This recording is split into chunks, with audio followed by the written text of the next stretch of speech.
దశరథుని పుత్రకామేష్టి సమయంలో దేవతలు, గంధర్వులు, సిద్ధులు, మహర్షులు తమ తమ హవిర్భాగాలను గ్రహించడానికి యజ్ఞశాలకు విచ్చేశారు.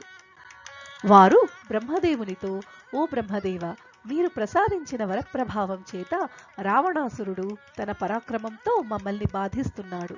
మీరు ఇచ్చిన వరాన్ని గౌరవించి అతని దుర్మార్గాలను ఓర్చుకుంటున్నాము.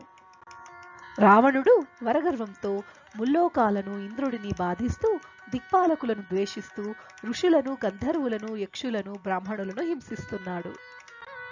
రావణుడు క్రీడాపర్వతంపై విహరిస్తున్నప్పుడు సూర్యుడు కూడా అతనికి భయపడి తన కిరణాల వేడిని తగ్గించుకుంటున్నాడు. అతని సమీపంలో సముద్రుడు చలించడం లేదు, వాయుదేవుడు సైతం తీవ్రంగా వీచడం లేదు. ఆ రాక్షసుణ్ణి హతమునర్చే ఉపాయం ఆలోచించండి అని విన్నవించారు.